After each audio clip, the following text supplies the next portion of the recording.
YouTube Mirasym kanaly. Assalamu alaikum nähriwan doganlar. Sagaman oturanmasyňyz. Ejiz menem. Senden özgü kimim bar? Öz beren janyňa jebretmejek bar. Mawtymly aýdar, keremli gap bar. Bakma kıllığıma, pälme menim. Hedreti, mawtymly prawy. Meşhur jurnalist Allah ulu Nur Sehedef, Allah Taalaň söýen ullary barada metbuat sahypalaryna bir näçe makalalary bilen çykyş edipdir. Şuun bizi netip bolsa şo ýatlamalary tile ýetirmegi makul billik. Öňe şu ýerde tile ýatlatmakçy bolýas mähriban doganlar. Awtoryň bu makalalarynyň üstünden indi bir näçe ýyllar geçipdir. Şoň üçin diňläňizde şo wagtky maglumatlarym gözeňizde tutmaňyzy sizden towakka edýäs. Biz bir sowaply söhbetleň size ýetmegine ihlas edenler, öwet haja, kerwen haja, hem ata hojala, Aşyr Rahmana öz hoşallygymyzy bildirýäs. Onun hem eri doganlar, diňläň, bir ýatlamalar, söhbet edilýän şo päkide insanlyň ruhlaryny şad eylesin.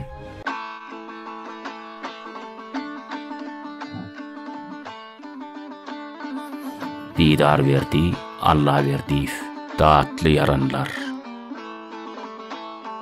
Depderler içinde bir kitap gördüm. Kasasıl enviyatly yaranlar. Mawtymly pragy.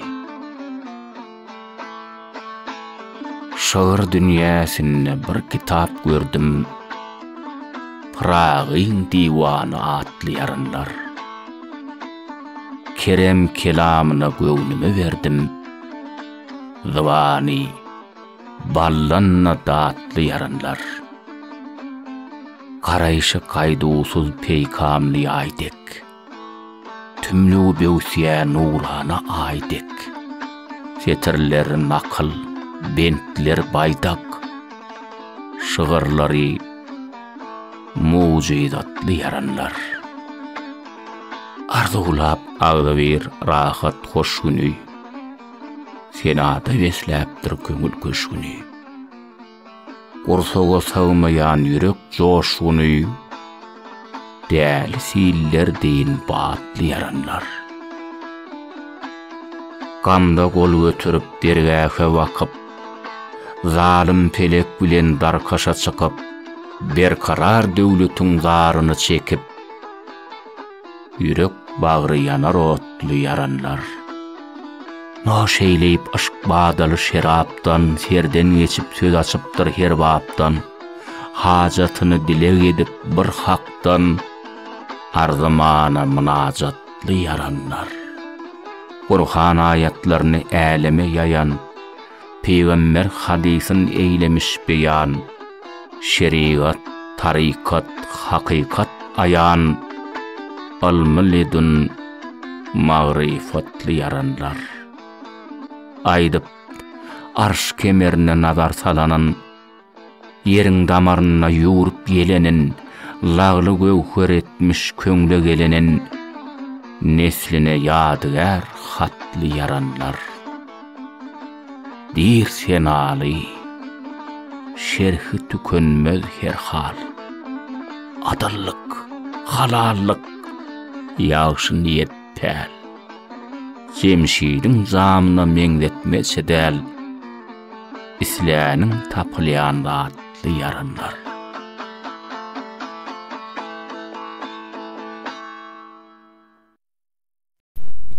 YouTube Mirasym kanaly. Bismillahirrahmanirrahim. Aýşanyň dünýäge inmegi.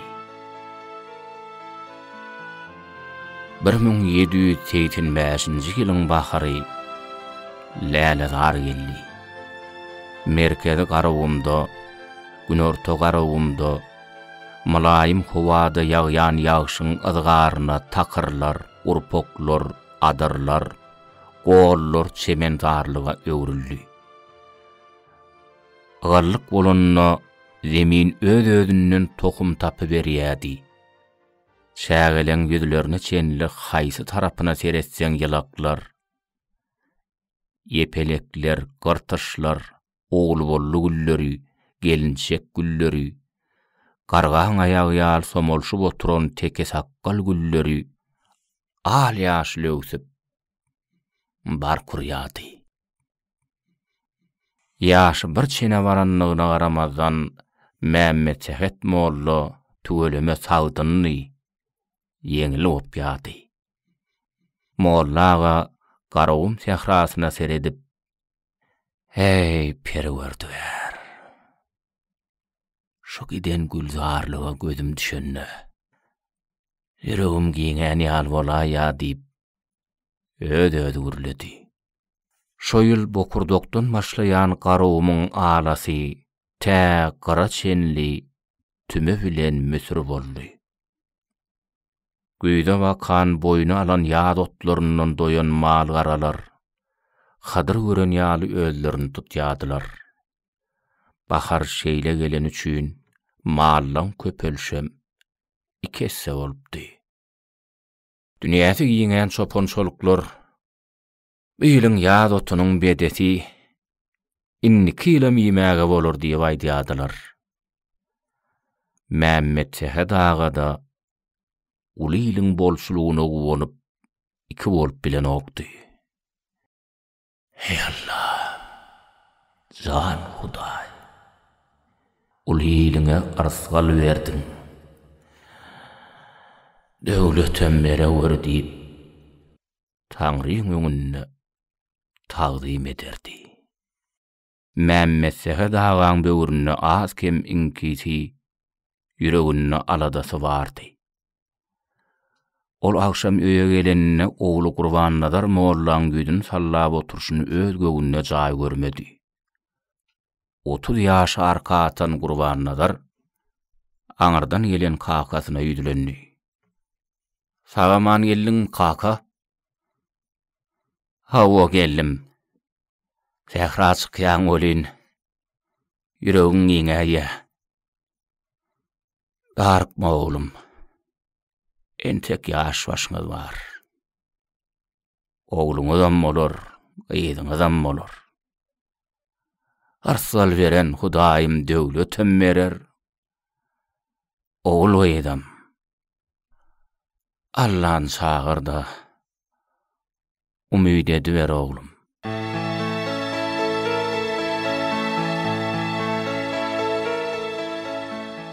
Şo ýylyň gysy ýydylydyna gurup geldi. Mämmet Sehet molla Nowrduň ýanlaryna öýün güneşine çykyp bir köne howdy söküp otyrdy. Ol aňardan eşeginden düşüp özüne garşy ýürek gelýän pelwan agan garşylamak üçin ýerinden turdy. Gadalgöller taýpasynyň ýaşulsy bolan pelwan aga bilen iki elini uzadyp gadyrly görüşdiler. "Mollaga maýyljak güni howut bejeräýindiňmi?" "Ha, ýok pelwan aga. Şu köne howduň içindäki selini hol çöküp oturan arryk düýä beräýindim. Bu janawar diýsen gogumal, tohummal. Oň ýylyna 5-10 köşekli düýe erdi" diýip Mämmet Sehet molla beýleräkde çöküp oturan düýäni pelwan aga görkezdi. Mämmet Sehet mollaň elin salgap görkezen düýesi diýsen diýmeseňem juda arryk düşüpdi. Dodoň sallap oturan janawryň ýanyna barmaga däl, eýsen beýleräginden geçseňem garlykdan, haşlykdan lagır-lagır edip leýlener dururdy. Jenewürün gaprygalary mesemälim somolşyp zordan örküjüniň sudury bildirýärdi. Ýöne bir topbok ýuň bolup durdy. Mämme Sehet mollu Pälwan agany alyp öýe girdi. Ortada ýanyp duran oduň üstündäki gaýnap oturan mis tüňçäni ışgyndan demlediler. Pälwan aga çay başynda ýylyň guroklugundan uly ýylyň zeýrenýändigini gürrüň berdi. Öýle gazyl çulgosunyň sebitlerine de, dergöze diňli sebitlerine de gal düşmeýänini gürrüň berdi. Pälwan aga dünüň tejen sebitlerinden mihman geldi. Ýolbarslyda, götükde, çöl aýda anny ödüň beýiginiň töwereklerim juda gurok diýip molla gaýtdy. Ol gürrüň berdi. Pälwan aga bir sellem dymyp oturdy. Ýaýdanyp gürledi. Şo wagt Gurban Nazyr molla da olaň ýanyna geldi. Amanlyk saglykdan soň Pälwan aga Mämme Sehet aga ýüzlendi. Molla, töwerekdäki güýlerde ýaşaýan sarwalaň köpüsi öňümizdäki anna güni siziň ýanyňyza sala salmagy geljekler. Olar iki ýyla çeken agyr guroklukdan juda basylýarlar. Mahallan çykyp gelýärler. Saragsa bolarmy?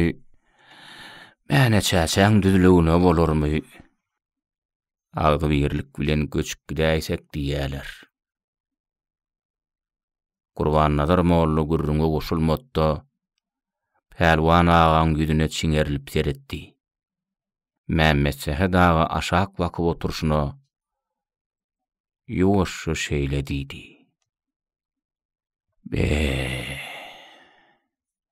Şey diýsene Pälwan aga. Ola bolmaz. Bugün agyr märeke maly garasy bilen göçüp gidip nire ýerleşdin? Baba daýhana gideliň diýsek, olaňam güni bidinkiden gowy däl. Mäne çäçäň düzlügem öldürne de darlyk edýär. Haragsyň düzlügünde 30-40 ýyldan odol göçüp baranlaňam öýrü meýdanam öldürne ýetäýse boldy. Aňryk Amid erýän gün ortasyna tutlugy laýyk sebitlerine aşak bolsaňam bu mallara başartjak däl. Ýöne sen Pälwan aga gabat gelenleňe köşeşdir. Allahyň yrsygalyny gözläp tapyp bolmaz.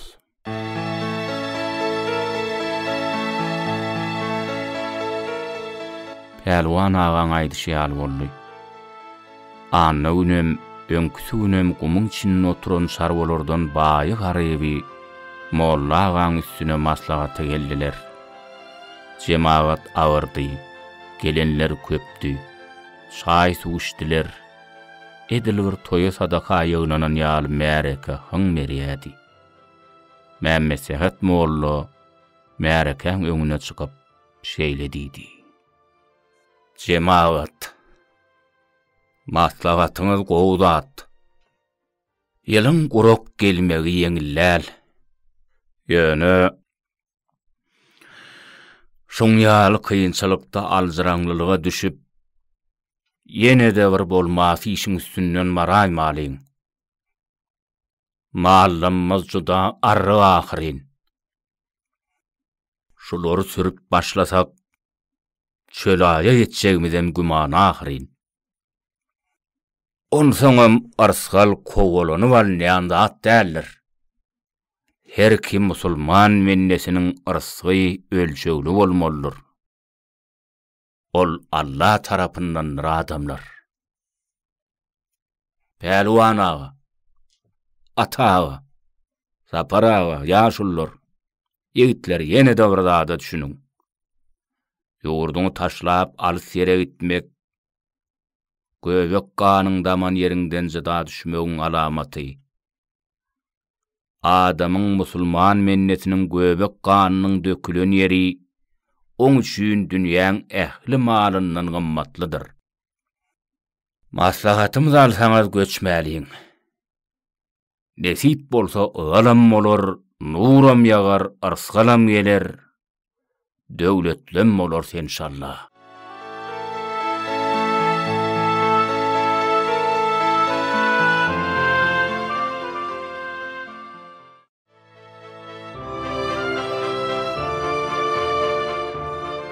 Maslahata gelenler Mämmesehet mollaň akylyna eýerdiler.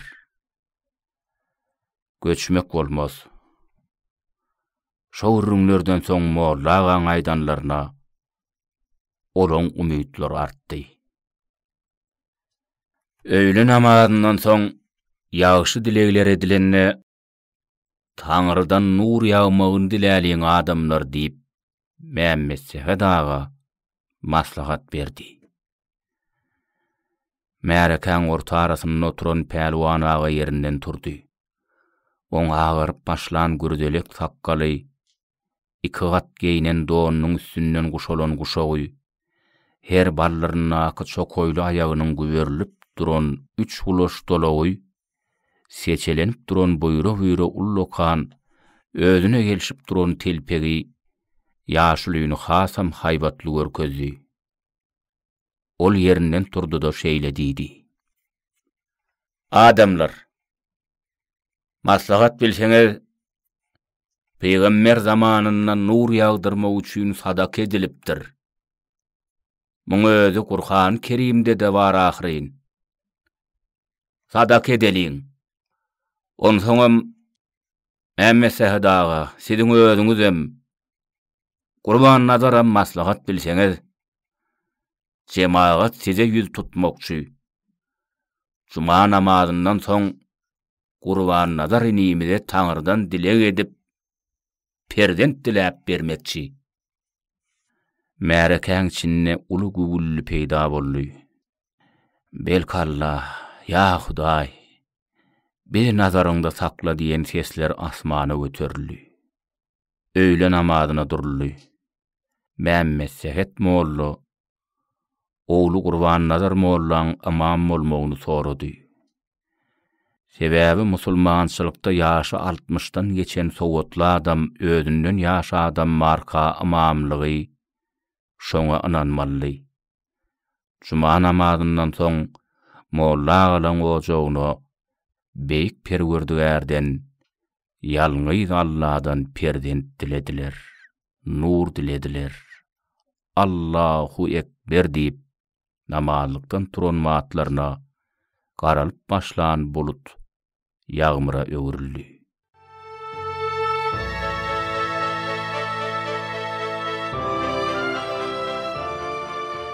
Aradan bir näçe gün geçipdi. Igal düşýärdi. Garawmyň libasy gün gellikçe täzelenip barýardy.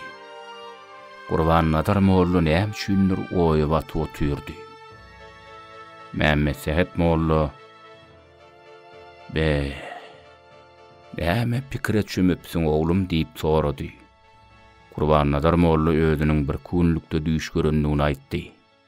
Mal gözläp gumyň içinde ogoldan bu golu bütün gumyň için suwsap söküp berip käme öýtüp durun. Haýsy gola barsam içi dolu uly kiçi ýaşly aýal erkek adamdan hyrynly kyn.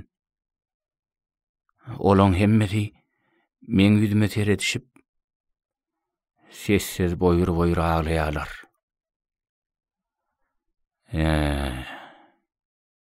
Peýgamberler ýörgüdi bolsun oglum.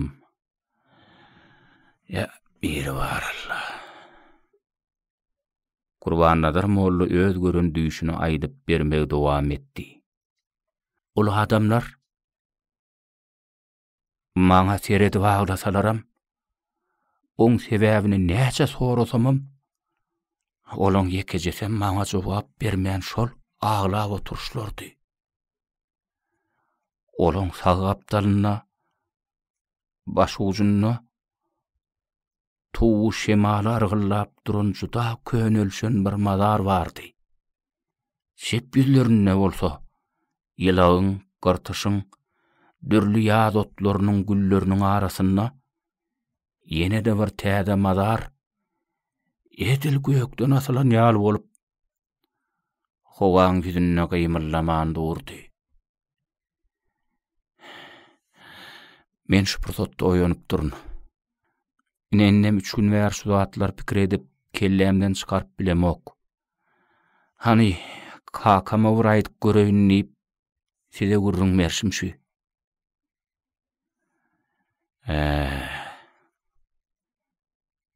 Gurrun vereniň gowla oglum. Gow düş görpsiň. Oroşan görpsiň. Ol gol dolu adamlaň hemmesiniň ağlamagy, göz ýaşly bolmagy gynanlarçy zatdyr. Düşüňde gynanmak, oýalykda begenmekdir. İkinciden, olaň hiç biriniň ýekejesiniň hem sen soragyňa jogap bermeliginiň düýüp sebäbi, olaň hiç birisi entek çahanna ýok. Olar inni dünýä inmeli sen ulak ýyllaň dowamyna ýaşak geçjek nesillengdir. Sag ýüzüňdäki örän könölşen ýalňyz mazar sen nesillengden biriniň ulak ýaşajagyny aňladýa.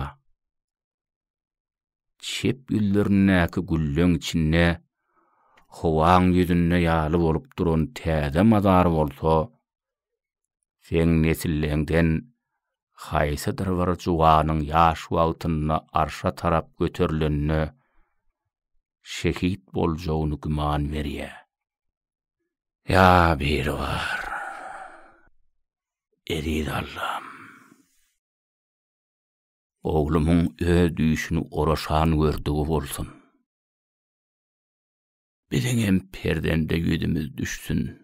O mün diýip Mehmet Sehet Molla Kur'anyň sürelerinden ayetlary okudy.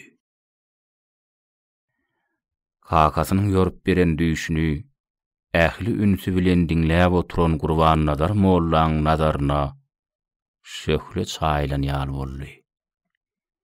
Yüreğine nur dökülüp yüreği giňedi. Belki Allah ağzınızdan beýik perwerdigar eşitsin kaka diýip Gurban Nazar Molla begeni baýtdy.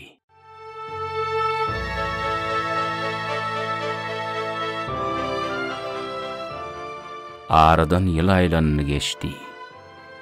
Güýdüň maşynyna ıgal düşmedi. Emma soňa baka ýyl maýyl gelip bassyr ýagan ýagşa garawym libasyny täzeledi. Baharyň başynda mylaýym gar ýagyp dyýz boýy boldy. Ýyljak garyň aşagyna gök otlar gününi sanap esýädi. Emma ýene-de uzakly ýyja gar ýagdy. Çar tarapdaky alaňlar duwak bolan üçin giden alaslar bir sadyrgyň düzlük ýaly bolup görnýädi. Birdenem ýaş gelinden biri epeslice oğlunun elinden tutuk gelip Mollaga oğulcu giýmez boldy, buşluk diýdi. Mehmet Sehet ağa oğluncuğun etegine bir goşa uç, sapsary, altın suw berilen ýaly lowurdap duran sargan uýdy. Gözüňiz aýdyň balalam, berligi bolsun, musulmany bolsun diýip Mollaga da daşşykdy. Oň ýüregi giňen ýaly boldy. Daňdanyň ümüş tamşlygy çar tarapyň onun ördi giýjäň ýagtylygy bilen goşulyp töwerek aýyl-saýyl görünip başlady. Gurban Nazar Mollaň ýöreýüşi, kakasynyň ýanyna haýdap gelşi öňkülerinden üýtgeşikdi. Mollaga oğluna hem altygyna dileg edip musulmany bolsun diýdi.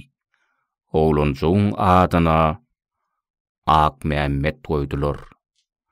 Çaga adan aýdan pälwan agaň adanyndan soň töwürine: "Ey musulmany perdent, ýagşy adyňy eneň ataň garnaşlaň goýdy. Ulak ömrüňi Allah bersin diýen sözleri garawymyň içine ýanglanyp gitdi.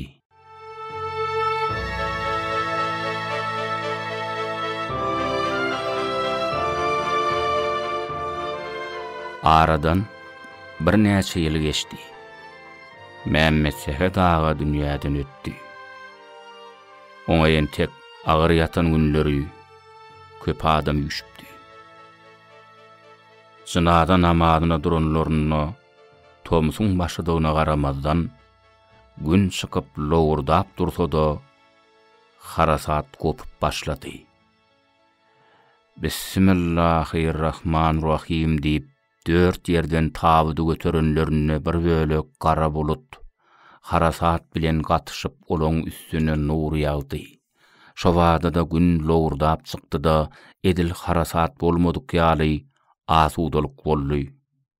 Gölegçiler gonomçylyga tarap ýola düşdiler. Bir gapdalla 12 ýaşly bir oglanjyk dik tepesine seredip gözlerinden boyur ýaş döküp şol bir nokoda gözüni dikip dur. Pälwan ağa oglanjygyň bolup durşun geň görüp, olam ýokaryk çağaň nazaryny dikip duran uğruna tarap seretdi. Ol çağa Kurban Nazar Mollaň ogly Ak Mehmetdi. Ýokarda bolsa duwak bir uluş emay bilen pelpellep, olaň ağa öýüniň üstüne iki jöwrüm etdi de, göregçileň üstü bilen olaň ýerden uçup gitdi. Oğuş, gonomçylygyň beýle ýanyna gum depeleriniň iň beýik ýerine gonyp, olara tarap tinkesini dikip oturdy. Olar Mehmet Sehet ağany jaýlap gaýtmak üçin ýola düşdiler. Ak kuşam asmana göterilip, Molla ağaň mazarynyň ýokarsyna, asuda asmanyna 4-5 ýöwrüm edip, oň guburunyň baş ucuna gondy. Göregçiler bolsa eýýäm gözden ýitip barýadylar.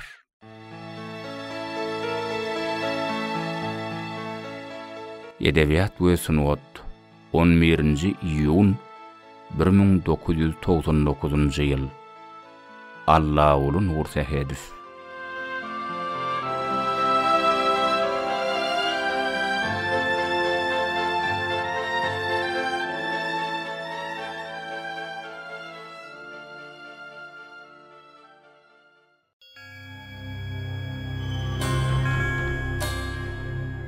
Ağişan.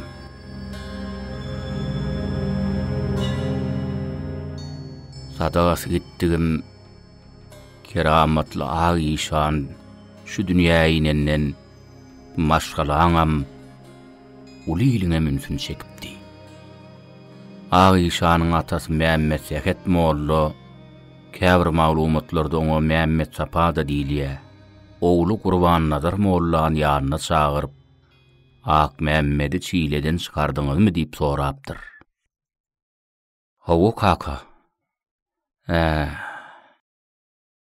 Bokurda obamyzyň hemme öýlerini aýlandylarmyka?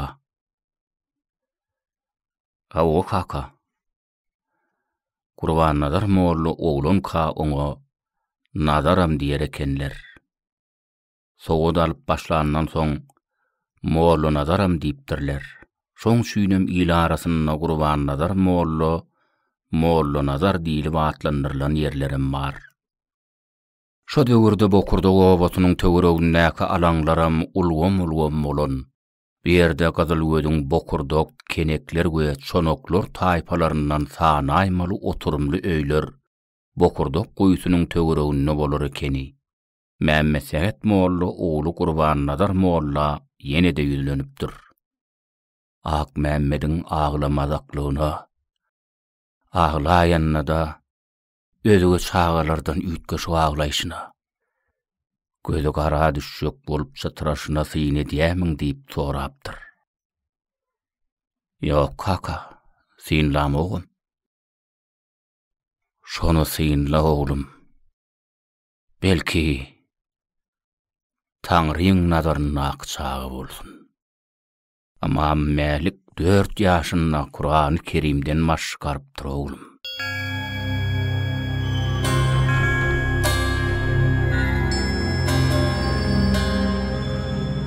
Ak Mehmet 7 ýaşynda Arap elbini okumagy, ýazmagy öwrenipdir.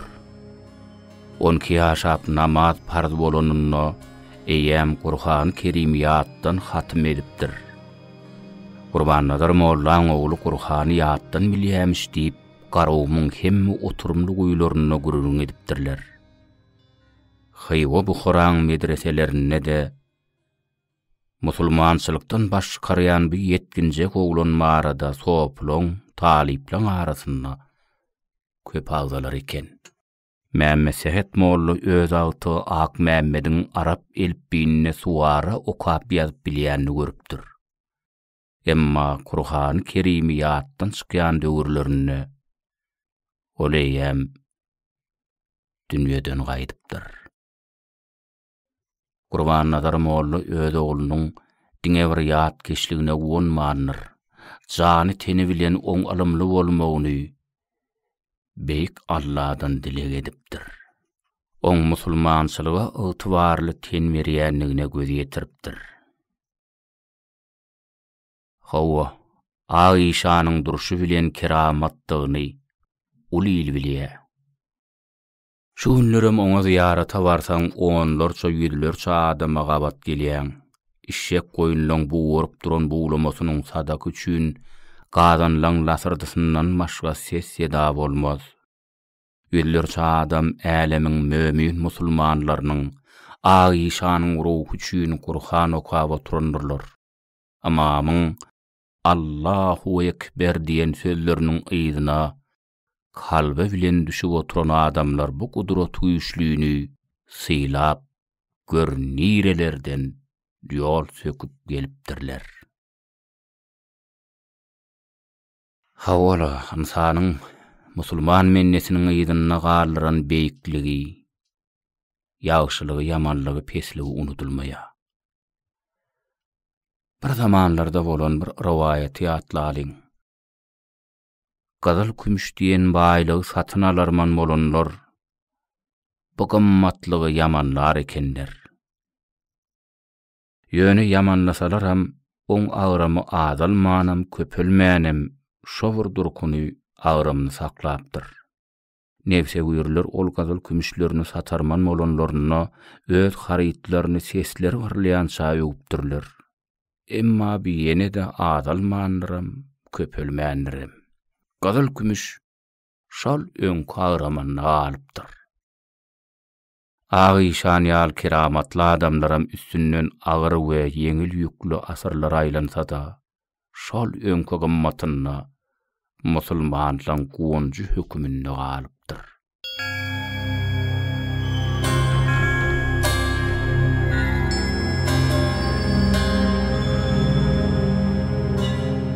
Ak Mehmet Gurbannazar Molla Mehmet Sehet ogly milady senesiniň 1788-nji ýylynda günorta garawynda häzirki Ahal vilayatynyň Bokurdok obasyna dünýäge inipdir. İşan agaň Bokurdokda dowlanlygy hakynda hemme maglumatlar deňelýär. İşan agaň öz neberelerinden, biläjek adamlaryndan alynan şeýlede dokumental taryhy ýazylan degişirmesi netijesinde bolsa, Aýşan milady senesiniň 1878-nji ýylynda aradan çykypdyr diýen netijäge geldik. Sebäbi halk arasynda Işan aga barada aýdylýan gürrüňlerde Aýşanyň 90 ýaşanlygy baradaky maglumatlar köp duş gelýär. Işan agaň özüniň muhim sohpy bilen gatnaşyklarynaky maglumatlary da esaslansak, şeýle netijäge gelmeli bolýas. Diýmek, Aýşan 1788-nji ýylda Bokurdokda dowulyp, 1878-nji ýylda Bäherdeniň Börme obasyna dünýeden gaýdypdyr.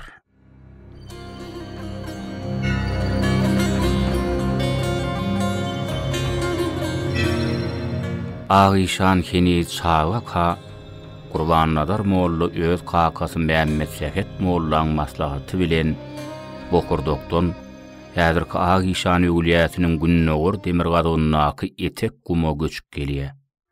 Süýji suwly goýuň töweregi olaň öz garyndaşlary bilen oturumly ýurda öwürlýär. Goýuny geçiler, gubo düýeler, ak maýalar owan guwunjy bolupdyr. Ak Mehmet Hywa tarap okuwa uğramaznyň öň ýanlaryna 7-8 ýaşlarynaky oglan jegisi goda wakyp börke Tomsun jokrama ıssasyna guýa açyp helak bolupdyr. O neresi aýdyşlaryna görä şu wagtky Ağişan öwliýatynyň ýanynaky takyrda şehit hasaplap jaýlapdyrlar. Şondan 2 ýyl öň bir waka bolupdyr. O zamanna Gızylja gurt diýip möjekliň oňurak toporlary topbok bolup geler ekenler. Olar Tomsun ıssasyna halis sultan wagtlary malgaran gijelerini otlayan yerlerine sokuyaly bolup gymyllaman oturar ekenler. Düýem alam gorkak bolýar, hemem gören dadyn bir isgap görýär. Aýaýdyňam bolsa Qurban-Nadar molluluň haýbyr edenli ak maýasy tonkorly oturan Gızylja gurdy isgandan möjek oň alkymyndan agdurup ayaklar bilen boynundan berk ýapyşyp maýaň bokurdogyndan ganyny soğurup başlaýar. Maýa iki ýana urunup ahyry güpläp ýykylýar. Oň 6 aýlyk köşejigi ýydyna bozlap galýar.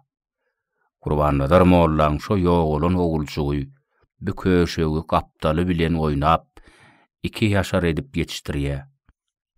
Ak maýa syratly, şeýle bir mehirli 2 ýaşarka oglanjyk ýok bolupdyr.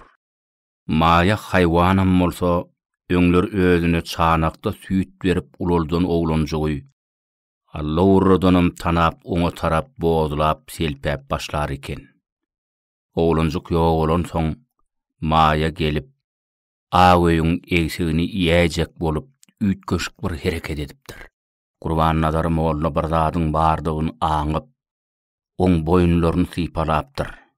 Emma bir oglanjygyň guýagy açan tarapyna ümzegini tutturup gidiberipdir. Oglanjyga ýetişmändirler. Ony täze uçulup gelinen ýurdun golaýynaky ýalady, arassa takyr meýdanyna jaýlapdyrlar.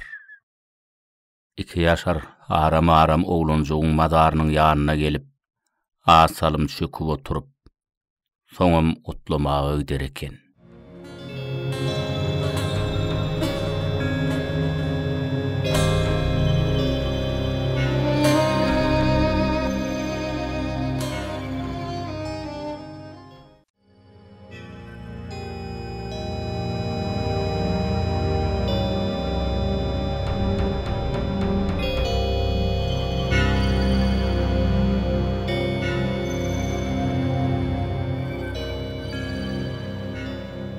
Asra var ýaşan tuğan berdagan aýdanlary esasyna Recep Tayyip Gulüň ýazan köp san hakykatlary we riwayatlary bar. Olar köp taryhy maglumatlary bilen degişirip göreninde şu aýdanlanmaz ýaly netijeler çykýar. Qurban-Nadar molla oglu Ak Mehmedi Hywa medresesine okuwa iberýär. Ağişan Hywodaky türkmen ýaduly halipaň ýanynda barýar. Olaň ilki synagy şeýle bolýar. Ilki bilen bir adam kawlasyna wakyp çöküne düşüp oturýar-da soğup boljagam özüne tarap bakdyryp çöküne düşürüp öz 2 dyýdyny soğup boljagyň 2 dyýdyna degirip 2 elini edep bilen 2 uýlugynyň üstüne goýýar. Sonra soğup boljagy 3 gezek La ilahe illallahu Muhammeden Resulullahi eşhedü en la ilahe illallahu ve eşhedü enne Muhammeden abduhu ve resuluhu diýdirýär.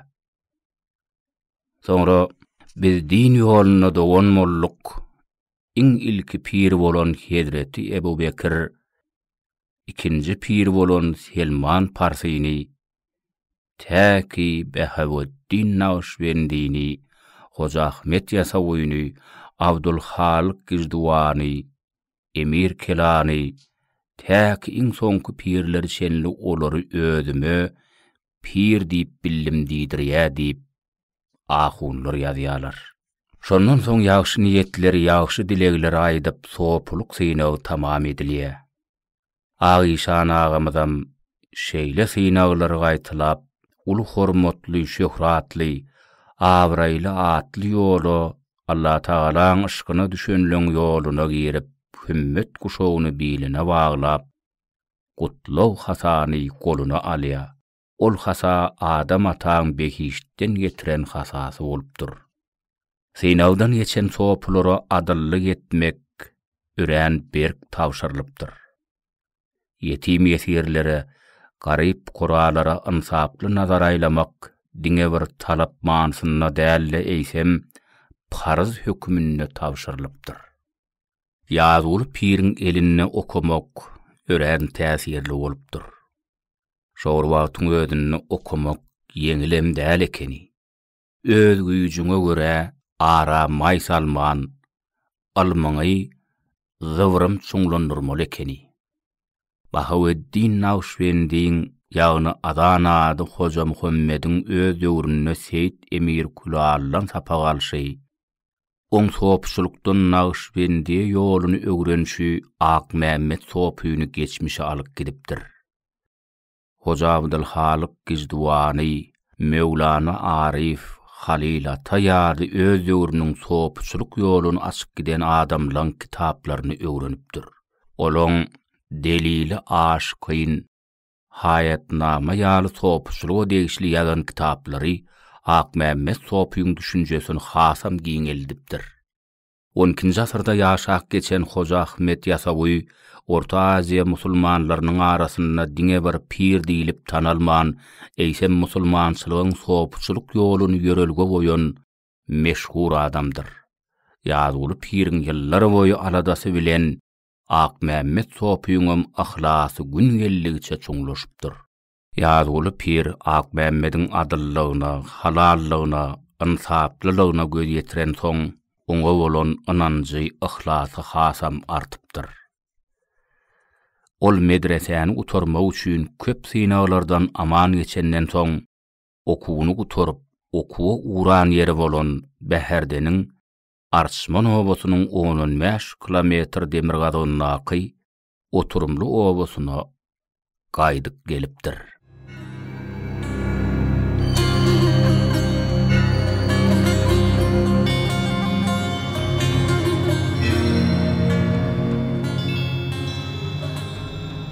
Ak Mehmet sopu hyýwada okap ýörke, sopçulugyň talipleri bu kora sada adamyň zehinine üns çekipdirler. Guruply adamdan çağalarynyň käbirleri bu zehinde oglana gyýa göz bilen garajak bolupdyrlar. Bir gün pir olara şeýle diýipdir. Siz oňa ayagy çepikli türkmen diýmän. Ýoş görmän. Sada Koralyk, ad gürlemek, adallylyk musulmançylygyň bir talaby ahyry. İkinciden, Ak Mehmet sopy sapagyny hemmäňizden çalt hem tüýsürekden çuňur bişirýär.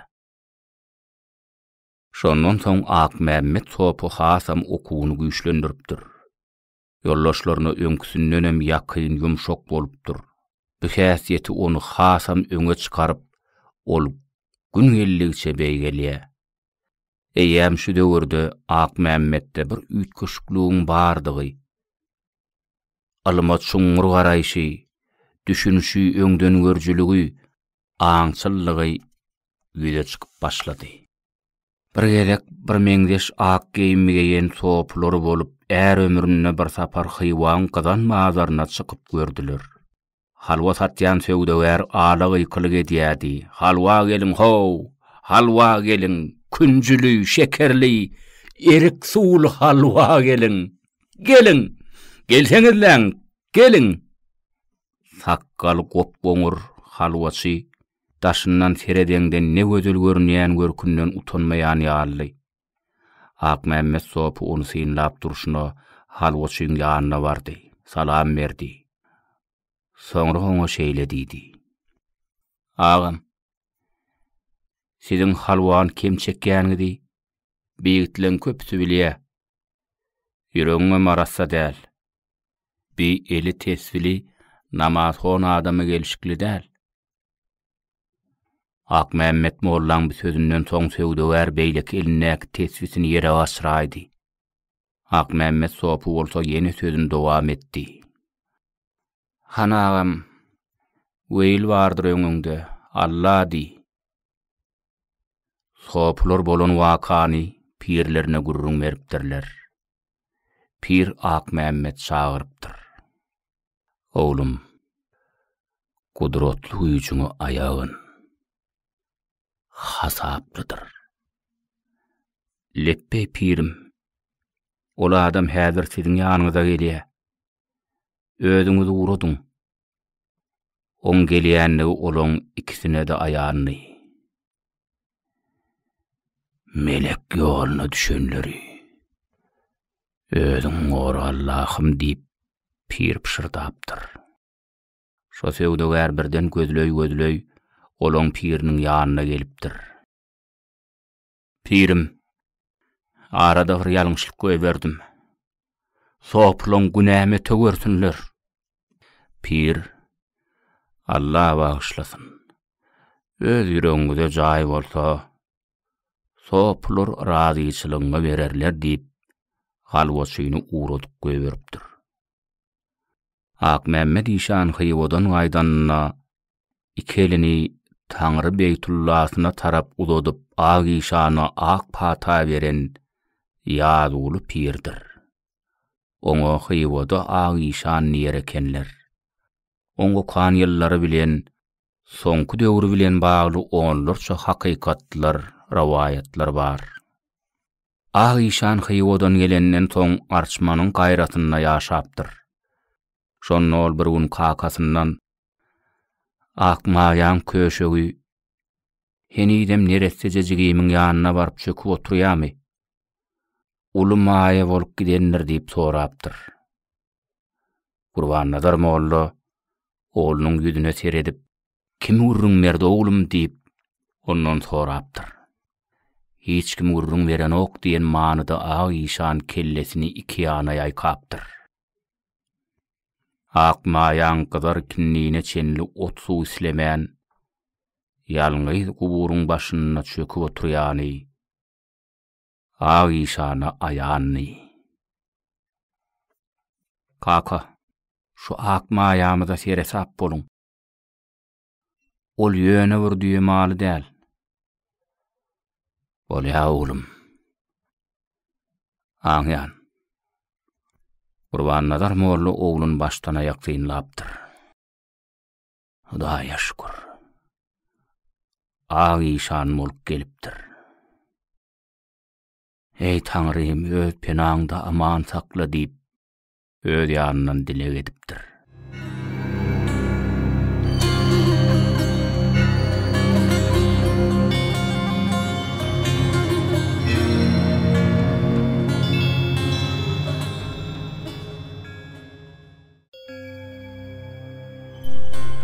YouTube Mirasym kanaly. Ay gün geçip durdy. Türkmen topragynyň hemme ýerine ak işana bolan hormatlyla köpelýärdi. Olam ýylyň derdine ýarama üçin çalyşýardy. Ýaduly pir öz ýylyne İdris baba gaýdandan soň han hyýwada oň ýaly sowatly adamy tapyp bilmändir. Ak işan bir ýere medresede işleme üçin çağırıpdyrlar. Ol alys ýurda öz ýylyn taşlap gitmegi kyn görüpdir. İşan agaň ýanyna töwella gelýän hyýwa adamlary Muhammed Emin hanyň adyndan gelýän ekenler. Ak işan hyýwa işlemäge çagyrýan adamlar ilki gelenlerinden işan aga olara razyçylyk bermändir. Hyýwa ketudalar öz sözleri bitmeden öýtmändirler. Gaşy geçirip ýadyň maşynyna ýene-de bir topar adam gelip Mehmed Emin hanyň salam iýerenligini, hywa gelmegini tok gedýänligini aýdypdyrlar. İşan ağa mihmanlara 3 gün çay çörek berip hormatlapdyr. Gidip bilmejegini boyuna alypdyr. Mihmanlar uğrajak bolanlaryna bolsa, hana köp doway salam aýdyň. Häzir ýagdaýym ýok. Elbetde nesibeli günü gelse göräýärse diýipdir. Tomsy geçirip güýdi ýene de gelipdir. 3-nji gezek gelip çağıranlaryna ahalyň ýaşullary maslahat edip, İşan ağa, hyýwa diýen ýer taýak salym ýer däl. Bir gezek gidip geljek bolsaň hyýwa çenli 15 günlük, ýydyňa hyýwadan ahala çenli ýene de 15 günlük ýol ahyry. Azyndan bir ay gerek. Inni gitmeli bolar. Ebabi, siz ahalyň iýliginiň adyndan gidýäňiz. Gayrat edin. Sag edip salamat gelin diýipdirler. İşan ağa razyçylyk beripdir. Mehmanlaryň baştonuna siz ýola düşüberiň. Ertede bir günne ýyňyzdan ýeterin diýipdir. Baş tutan kıyın görse-de ağa işansız ýola düşüpdir. O iyice ertesi gün olur ulu alada bilen İşan ağasız yol geçipdirler. Her hili pikir ýurdypdyrlar. Ertesi bir amatly ýerde düşläp, çaý su edinmekçi bolsalar, ağa İşan eýýäm öňlerini eşejigini duşoklap göýberip çaý içip otyrdy ýerler. Ertesi İşan ağa ýene de olardan galyp atlylar ýola salypdyr. Hyýwa çenli 3-4 mendil ýol alanyna ağa İşan ýene de olaň öňlerinden çykypdyr da olary bilen hyýwa bile barıpdyr. Ahala İşan ağaň ýygynyň gelen topuryň baş tutany bolan wakany Mehmed Emin hana gürrüň beripdir. Han on gürrüňlerini geň görüp durmandyr.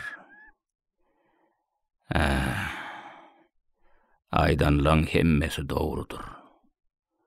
Ol şeýle adam bolan üçin men oň ýygynyň 3-nji gezek diýberdim ahyry. Ol ağa İşanyň kiramatydyr. Ozaq unyň ýazmagyna görä ağa İşanyň giden wagty 1850-1851-nji ýyllar bolmaly. Ol şeýlerek bardyr.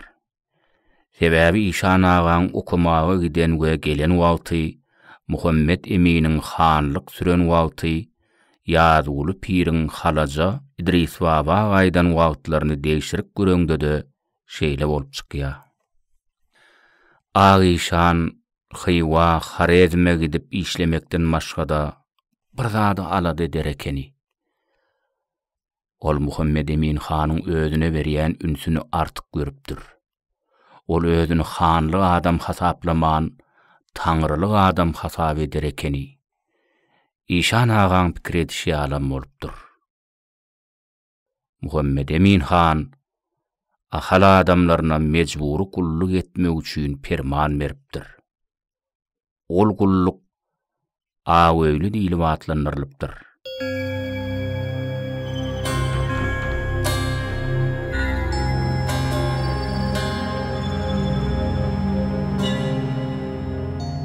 Köpet dağı teginne kowalardan gidenleň arasynda Murat Serdarym bar ekeni.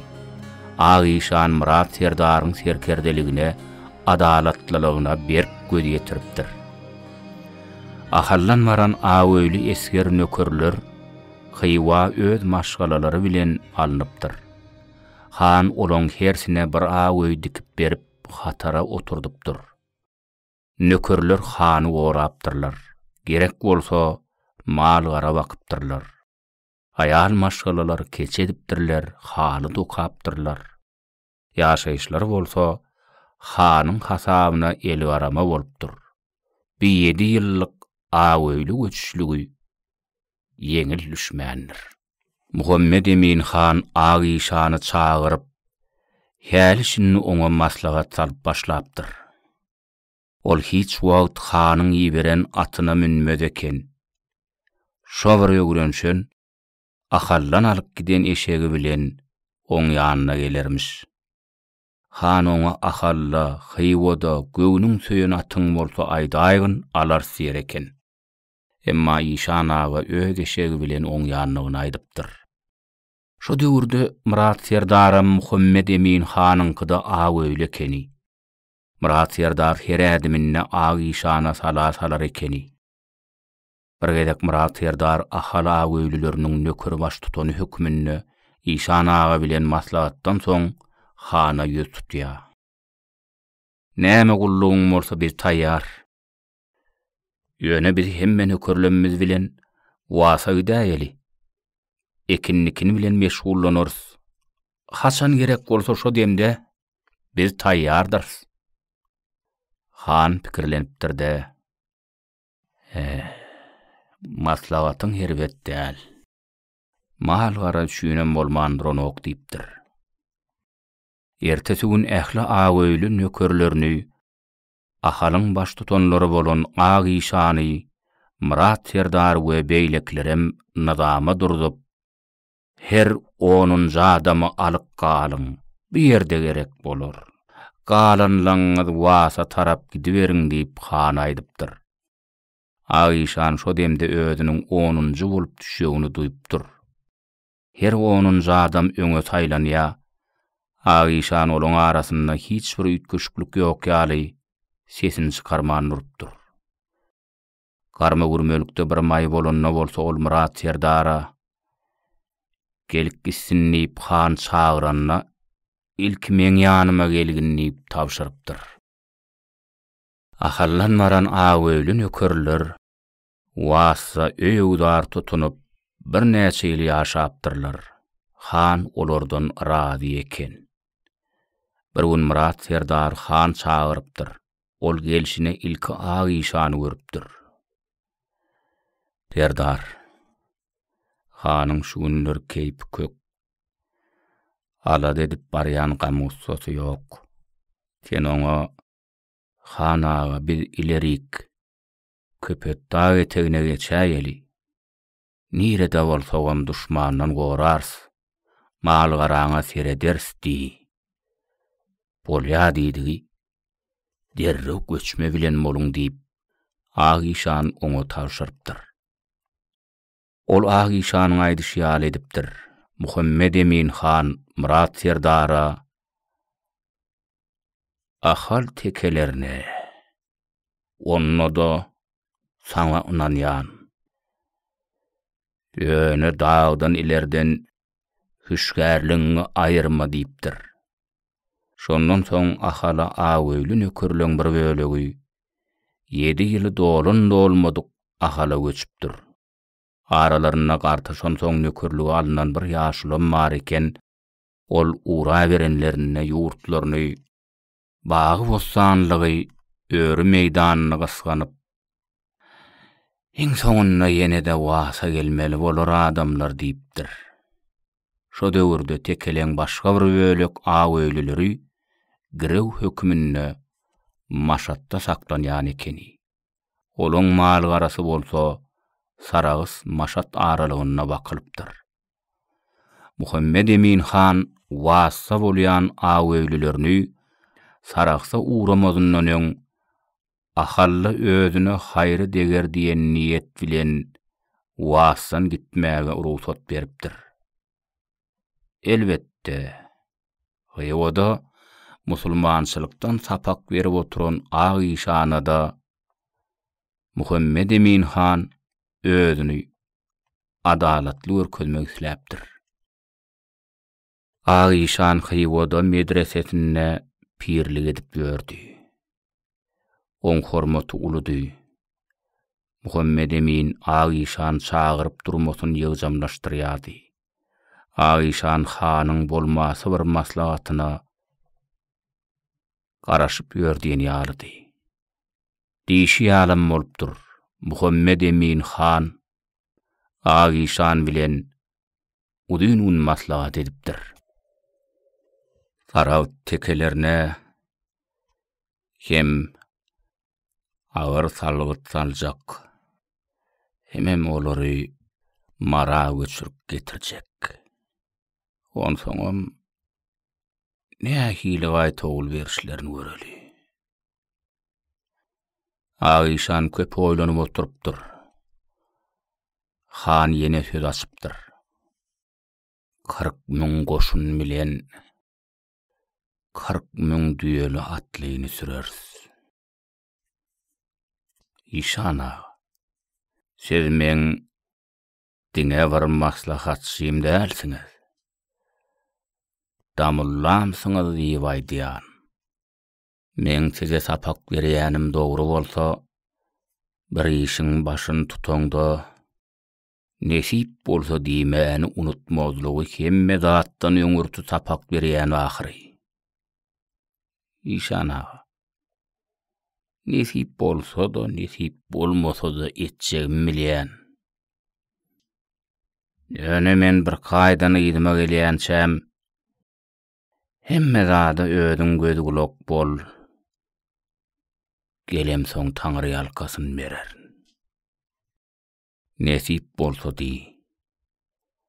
Bu olşuň bilen kimiň ýydyna geljegi gelmejegi gumana, onu bir var Allah bilir. Köpür gepleme han. Işana, nesip bolsa da gelerin, bolmasa da.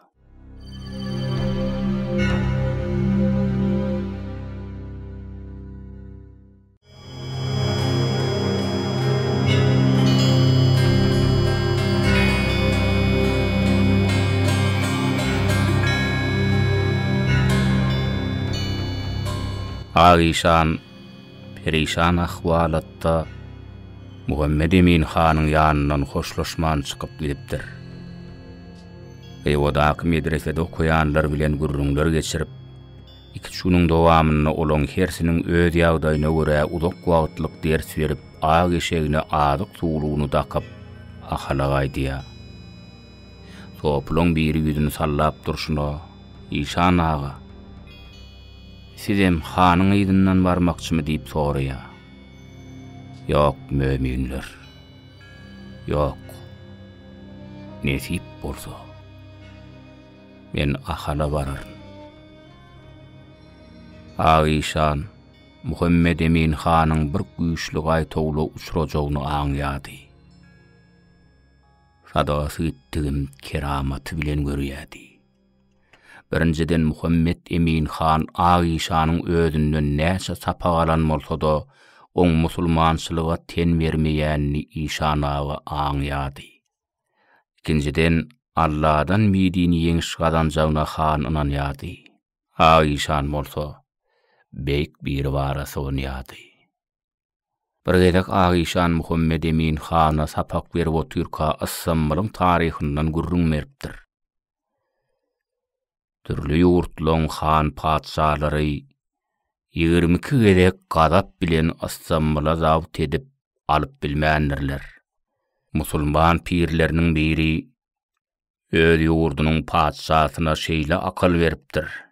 Muhammed peýgamberiň hadislerine Kur'an-ı Kerimde Assambly basyp alyp biljek serkerde dana insan inni dünýäge inmeli.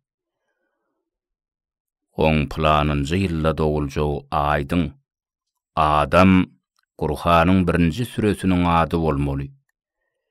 Şo ýigit kämil bolan soň Assambly ýüzüni öwürdigi şäher şonku bolar diýip aýdypdyr. Aýdylşy ýazylşy alam bolupdyr.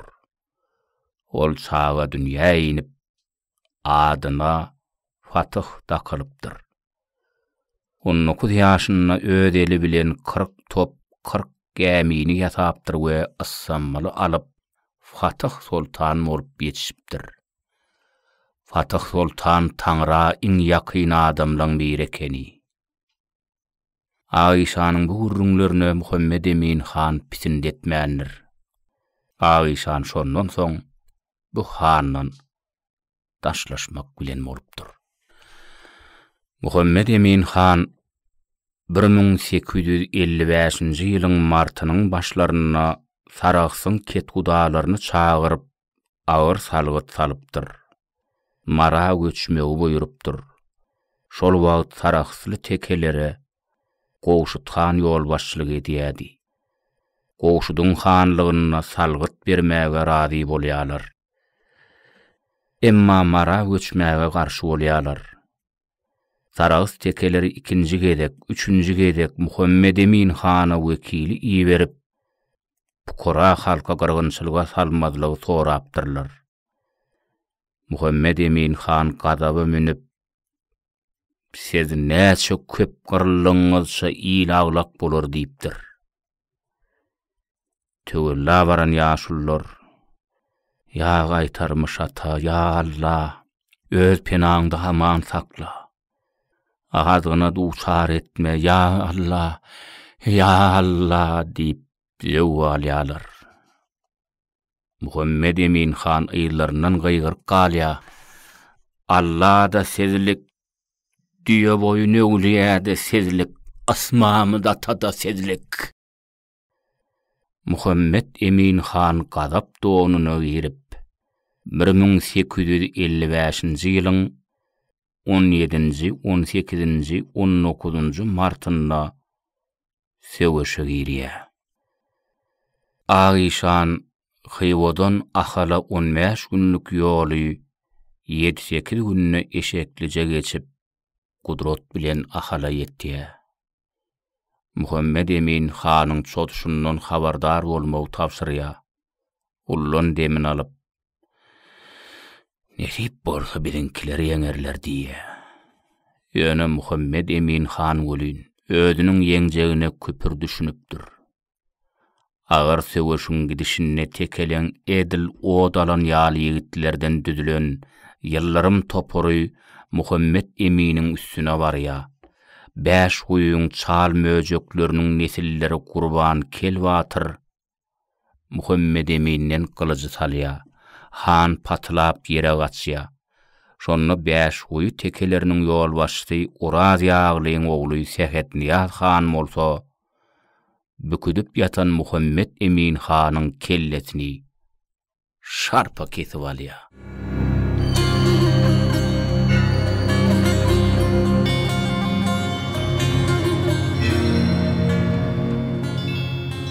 Muhammed Emin han bilen Aýşanyň arasynda saraksa yaragly ýürüýüş etmek barada gürrüň edip durka. Olaň ýanyna 3-nji adam hanyň orun tutary Doğan oğlunu Abdullah han marekeni. Ol her gedek nesip bolsa diýip Aýşan dinläp oturupdyr. Diňe Muhammed Emin han alarlyp tereden soň gürrüňe goşulmasyn semedipdir. Ağasynyň kellesinden soň Abdullah han saraksly tekeleri şu gece dem almaga ruhsat berin. Ertirýerden näçe diýseňiz hazynadan gyzyl kümüş töläýin diýip gijäň bir wagtlary anan şan adamlar bilen allap gaçyp gidýär. Emma marda kömege ýetişen beýigitler 10-15 min gyzyl tümenini elinden alıpdırlar. Abdullah han gaçmak üçin atlanjak bolanyny Aýşanyň öz agasy Muhammed Emine beren akyly ýadyna düşüpdir. Hiç bir han, hiç bir häkim öz raýatynyň biýune adamlarynyň üstüne ýarag çekip gidýän näler? Munyň zalimlik bolar han. Adalatsızlyk bolar. Adalatsız urulan taýagyň bolsa, beýle kujammardyr. Zulüm etme. Onda da öz eliň astyna gollary bagly adamlara zulüm etme han. Aýşany ullun kiçäk hemmeler fiýleýärler. İşan ağa bolsa, ýyl-günüň aladasy bilendi. Şoň üçinem Aýşanyň Akmollada, Damlada, Ýolborsluda, Ataýda, Madarda, Üçburuşda, Mamurda, Çaljada, Qarakalla, Şehitlide, Kırkguyda, Böürde we başga-da käbir yerlerde ýalylyk döwürleri, gyş döwürleri bolan yerler köpdür. Şoň üçin merkez we günorta garawymyň içinde Aýşanyň çyrlasy, Aýşanyň lüňi, Aýşanyň guýmasy, Aýşanyň takry, Aýşanyň kakyaly atlar şu günem ýürep bör. Aýşan ýarazyda ýaşaýan ýyllaryny eýem muhim sop bilen öwrenşipdi. Oňa hemme zady ananyp boljagyna göz ýetiripdi. Boy pesräk, kösülüç, gözi çukonok adamdy. Daşyndan göreňde golum gowşorak adam ýarly bolyn, 100 kilelik çuwaly düýän gapdalyna ýeköz goýup bilýän adamdy. Muhim sopy Aýşan hywodan ikilenç amykly gelenenne 30 ýaşlaryny ekeni. Muhammed Eminiň Saragy suruşuna başlan senesi bilen deňeşdireňde ol takminan 1824-nji 1825-nji ýyllarda doglan bolmaly. Aýşanyň 6 aý soň bolsa ol aradan çykypdyr. Oň asly bilmeýiniň Garadaşaý gowasynyň 4-den birini tutup oturan begenlik uruwynyň şogular tiresinden bolupdyr. Olar ilki garry kakasy bilen Nazepe göçüp gelipdirler. Nazepe'de oturan ýyllaryny oba adamlaryna Rawnokul Islamy ilki ukap berenleň birem muhim şogu bolupdyr. Oňa başlanyş sowady kakasy Atamrat şogu beripdir. Kerwene daklyşyp hywa gidip medresede sowapçylyk okumakçy bolupdyr. Emma näsagylyk dirarly ol basym ýyzyna gaýdyp gelipdir. Hywadan ýyzyna gelmek üçin uğrajak bolup durka, pirler onu ýanyna çagyryp, "Gitseň aman mar. Allah seni penasyna saklasyn. Sen odolam okap bilýän, ýazyp bilýän. Ine şu kitaplary ahmal etmän okap çykgyn. Iňe esasy zat Taňryň birligine inanýan. Sünnetiňi parzyňy unutmagyň. Adyllygyňy, insabyňy, nebisiňi Muhammed aleyhissalamdan öwrenigin." diýip sanaşlaryny kitapdan nolur goýberipdirler.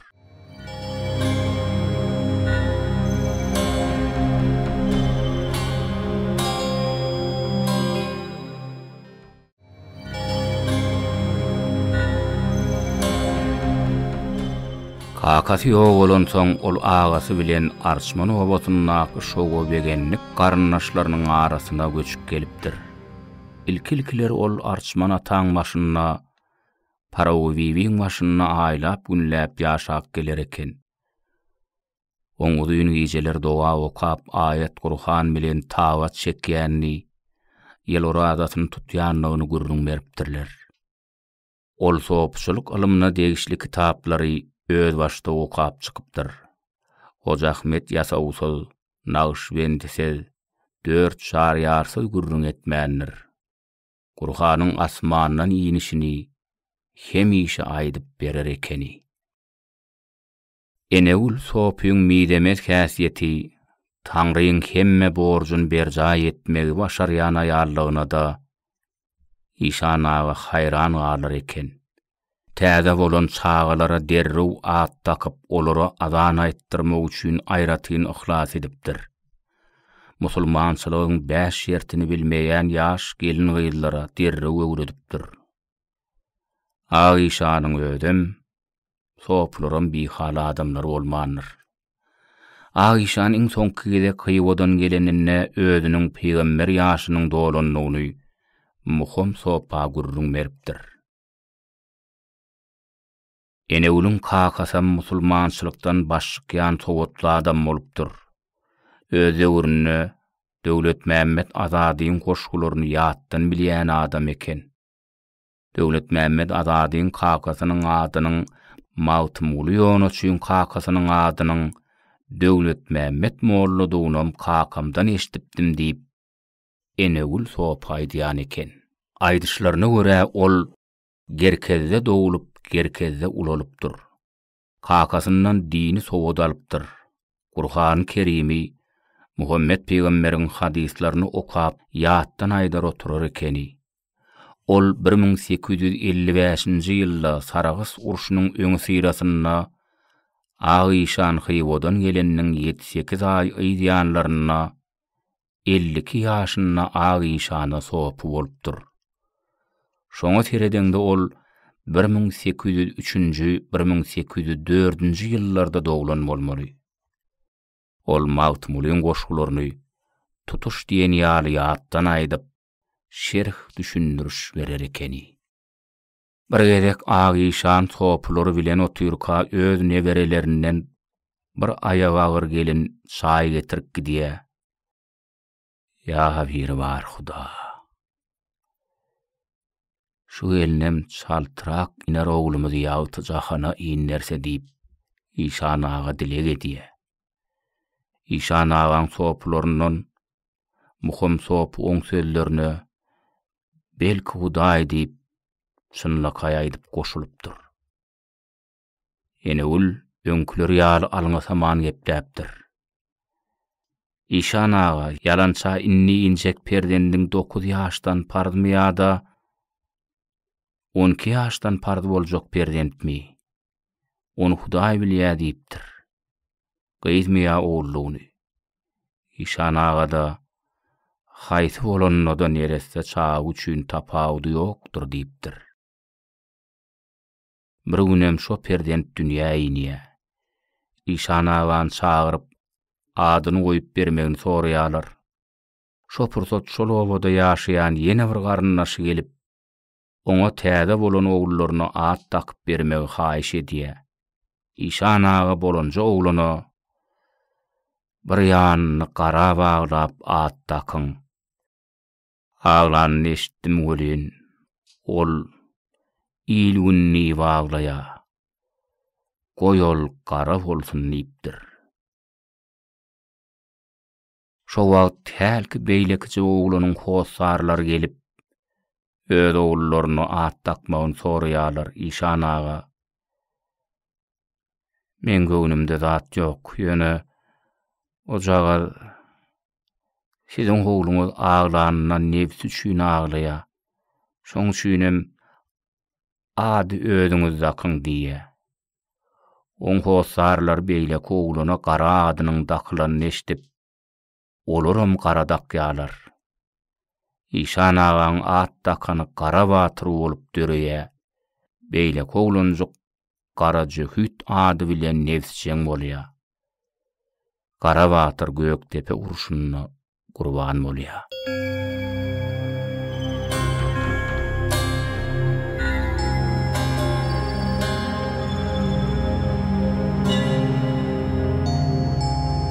Gara batyryň madary Göktepede garry kärdiň gün mataryna ýatyr. Ol ýaraly halla gyralaşasynyň boýnundan ýapyşyp suwşek bolanyna bir düşman gelip naýdalapdyr. Emma gara batyr gadaplada mekeni. Galyşly el naýlanyna naýdaçyň kellesi zyňylyk gidipdir. Emma oň ödem odolky ýarasyndan ölýär. Aýşan dünýä inmedik gara batyryň takdirini öňünden oraşan gören ekeni. Gara batyrym galyjyn syrıp ýedi agagyň düdüne düşmanyň üstüne eňenne ya Allah, ya atam babam, ya Aýşan diýip tagy eder ekeni. Gara batyryň ogly Jokko Joňa batyr 92 ýaşyna gumyçinne aradan çykýar. Ýaşynyň soňunda käbir adamlary şu dünýäň arasynda zähmetine sağmaýan adamlar obadan kowmak gerek diýer eken. Ya 25 ýaş ber Hudaýym. Ya da ýaşlan kalbyna ansaplalyk goýa ber Hudaýym diýip ağlap ötüpdir. Jokka Batyryň ogly Gully ýene bir gyýdylary gum eteginde işläp ýaşap ýörler diýip İşan ağaň nesilleri aýdýarlar.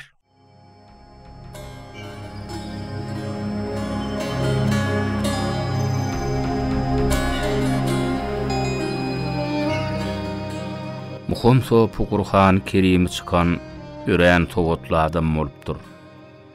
Ağişan onu ýanyna çağırıp, "Muhim sopu, inni men ýanymda sopu bolup beräýin" diýenne ol şeýle jogap beripdir. İşan ağa, "Onu özüň çözersiň. Qur'any bilenim bilen men sopu bolup size ýararmykam? Sopçuluğu her bir adam maşarp bilmez. Sebäbi sopular Hoca Ahmet Ýasawyň aýdyşýaly 20-25 ýyllap giýje günlü ýatman dowa dilegde bolmaly bolar." İşan ağa muhim sopyň sowadyna beletdi. Halallygyna, adalatly adamdygyna berk ynanýardy. Şeriatyň kadalary boýunça siz öz sowadyňyz beýik taňra sığınşyňyz bilen sopu bolup bilýäňiz muhim sopu. Şondan soň utamyşyň bagşy daş ondan büzmöýüniň garadaşaýak owasynyň arçmanyna ýaşaýan böleginden begenlikde şowa tiresine saýlayan muhim ağa Ağişanyň iň uly sopusy bolupdyr. Ağişanyň keramatly halal adam bolan üçin bir yere gelim juda köp bolupdyr. Ol muhim sopyny çağırıp sorapdyr. "Özüň ýaly sopçuluga ýetişen adam bu ýaýlalardan tapyljakmy?" "Aýal adam diýmeseň sopymyz taýýar İşan ağa. Aýal adamdygynyň delili ýok. Oň artykmaz şertleri bar.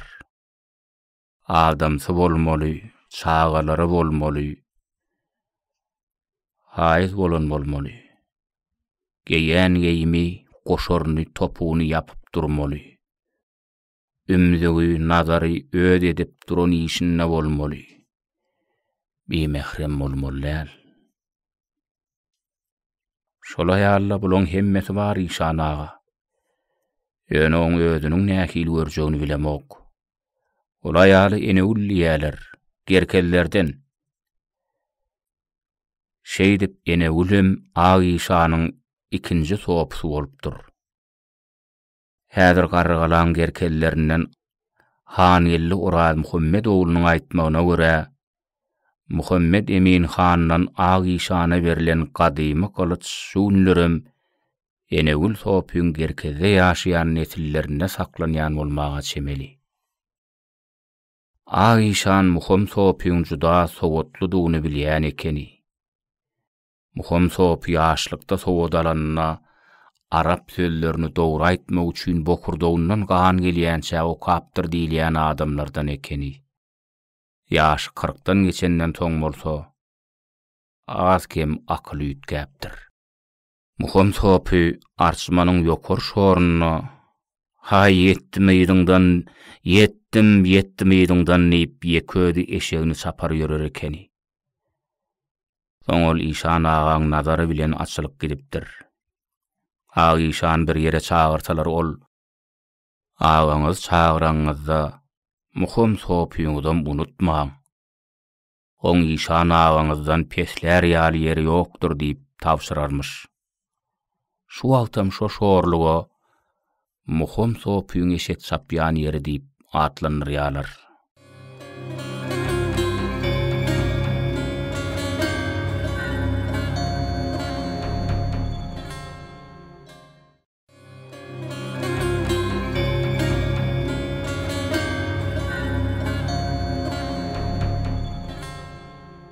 Ağişanyň kakasy Gurban Nazar mollaň inisine Han mollo diýer ekenler. Olaň ikisem sowatly musulmançylykdan, onda da mamagdamdan göz ýetirip bilýän adamlar bolupdyrlar. Agişanyň başda şaýalyndan bolan Abda Ahunyň iki ogly bolupdyr. Ulu oglyna Gulsary, kiçi oglyna Garaja diýiler ekeni. Gulsaryň 4 ogly bolupdyr: Recep, Aşyr Muhammed, Nazar Muhammed we Hommotço. Garajaňam 4 ogly bolupdyr: Kertik, Garly, Akmämmet, Agişanyň atdakylan we Nepes. Soňra atdakylan Akmämmediň ýagny atdakylan Agişanyň Gurbannazar, Baýja, Çüri, Gyzyl, Akmämmet, Sapby, Nuratly ogullary we Jahan atly gyzy bolupdyr. Baýjaň ogly Anneberdi-şan 1993-nji ýylyň ýadyna Gäwirsäk şahsawyna ýaşaýaka oň bilen salamlaşmak maňa meýesser edipdi. Anneberdi-şanyň aýtmagyna görä Baýja-şan 1875-nji ýylda Bäherdende dogulýar. Şo wagtky Waraşyl fadyna kolhozyna çopon bolup ýörkä 1933-nji ýylda Staliniň ajal howpuny tedawar bolýar.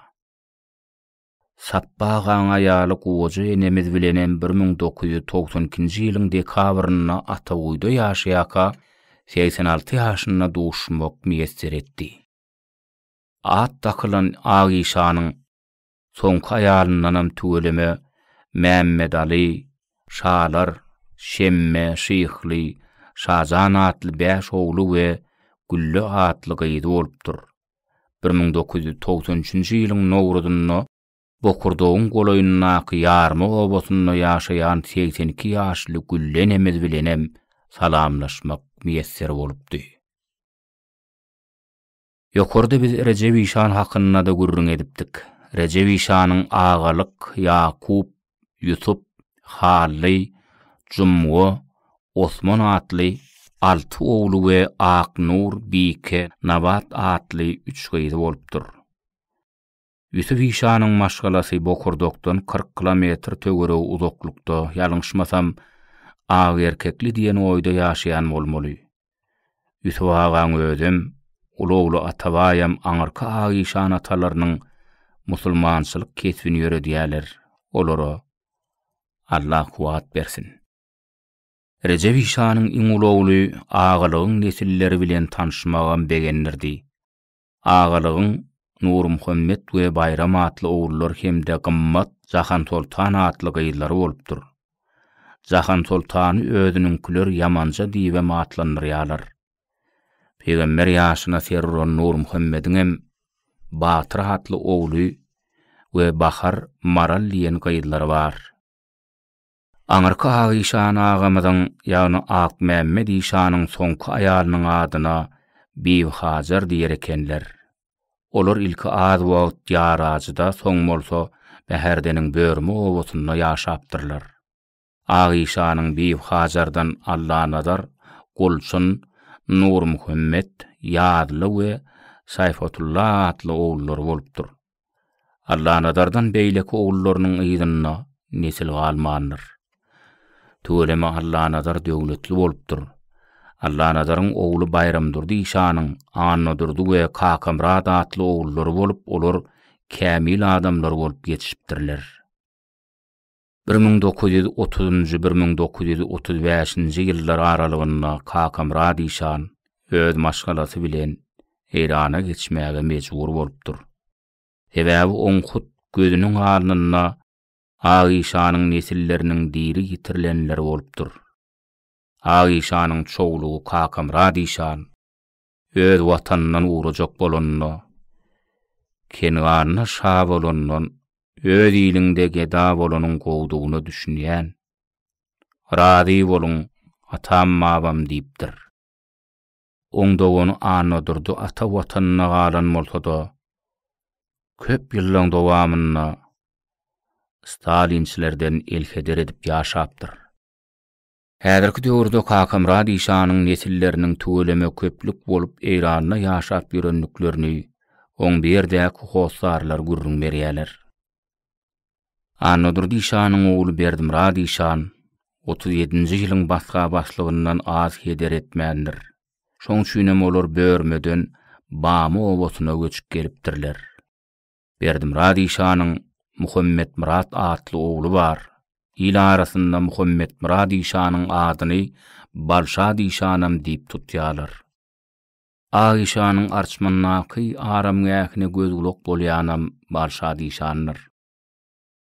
Balşa dişanyň anyny durdy Berdimrad Molla Nazar, Ýadyl we Akmurad atly oglary bar.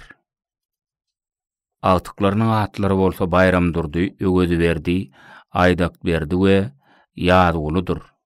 Olar sagaman işleşip okoşup ýörler. Döwletli maşgalaň her bir hakyna beýan etmek mümkinçiligi ýok diýen ýaly.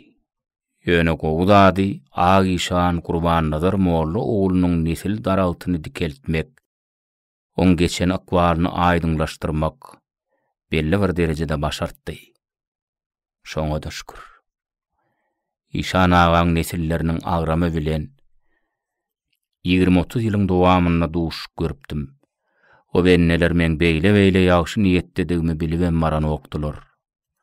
Jurnalistik gurrun iş bilen gyzyklananym üçin gurrun mal garasy ýerek giderdi.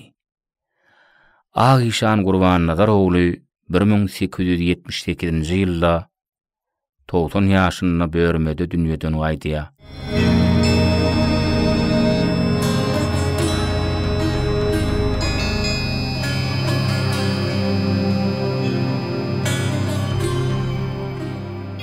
Aýşan öz nesillerine iki zady tawşyrypdyr. Birinji adyl boluň. İkinji men ýoğulumda muhim sopyň aýdany bilen boluň. Börmede ýaşaýakada sopulur ýanyň nekeni. İşan aga ýoğulya bolin Aýşanyň hosarlaryndan käbiri muhim sopyň aýdanlaryna kulak asman İşan agan börmen gapdanyna gonumçylykda jaýlamakçy bolupdurlar. Emma gurun lahaty içki öýdol ýykylyp durupdyr. Şondan soň İşan agan sopysyna ýüzlenip "Nämeseň ruhsat" diýipdirler. Muhim sopy şol bir wagtka akmaýan iýdik gelip Aýşanyň tawydyny oň üstüne rahat ýerleşdiripdir. Maýaň başyny urap, ýydyna düşüberipdirler.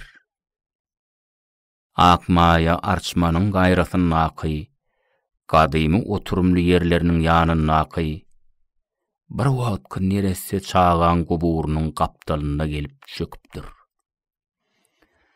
Akmaýa 40 bir ýanlar ýaşanam bolsa, İşan agany anjatman getiripdir. Çökünni emay bilen ödünü aşak göýberipdir. Şo wagt Aýşan bennäň nurany keşfi muhim sopyň gödeňine gelipdir. Oň aýdanlary sargydy, kulagyna ýaňlanypdyr. Ol akmaýa men ýoldaşym bolmaly. Men bu dünýä bilen hoşlaşanda men tabydymy oňa ýükläp, başyna urap, ýygyna düşübergin. Nirede çökse, ana şo ýerde de jaýlagyn.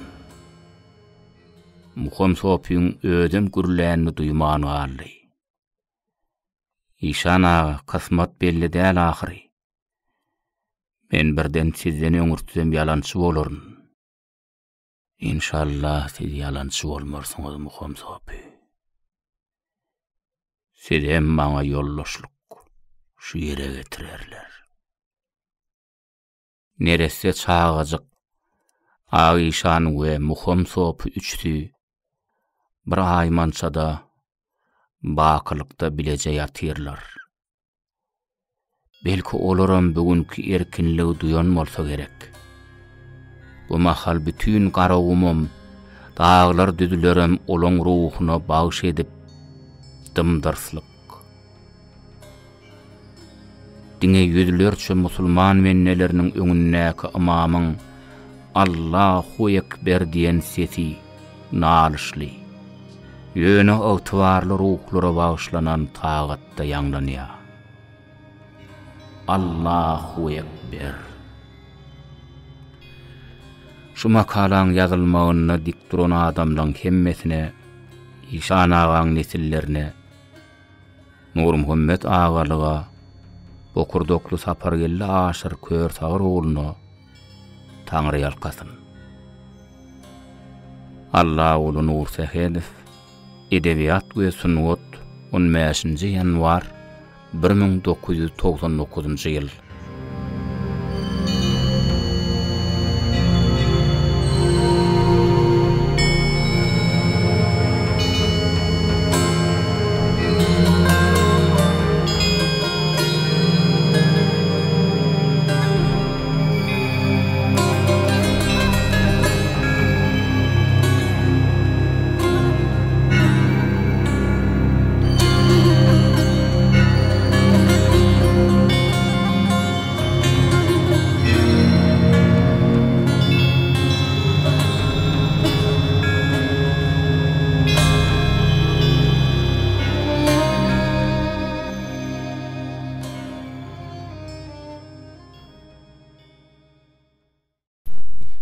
YouTube Mirasım kanaly.